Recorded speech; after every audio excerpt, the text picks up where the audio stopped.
वावगाव रेटवडी जिल्हा परिषद गटातील उमेदवार रोहिणी गणेश थिगळे यांनी आपल्या प्रचाराचा नारळ रविवारी 26 ऑक्टोबर 2025 रोजी फोडलाय।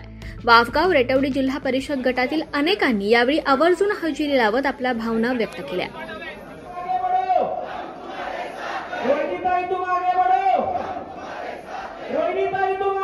म्हटलं तर आर्थिक बाबीचा विचार केला तर इतर उमेदवार आपल्याला सगळं पैशाचा पाऊस पाडतील आणि सगळ्यात महत्त्वाचं सांगायचं झालं अजून दुसरं तर तुमचं आमचं जुनं भांडण काहीतरी उकरून काढतील ते सांगतील। थिगळे असे, सातकर असे, चव्हाण असे आणि ते जाऊन फक्त वितरणाचं काम एवढंच असेल की आपले गावचे उमेदवार की हे गावची सेवा करण्याच्या दृष्टीने एक उमेदवार या ठिकाणी आज माझी भावजय नसती सातकरचा जरी कोणी उमेदवार या ठिकाणी असता तरी आम्ही त्याला भरपूर पाठिंबा दिला असता।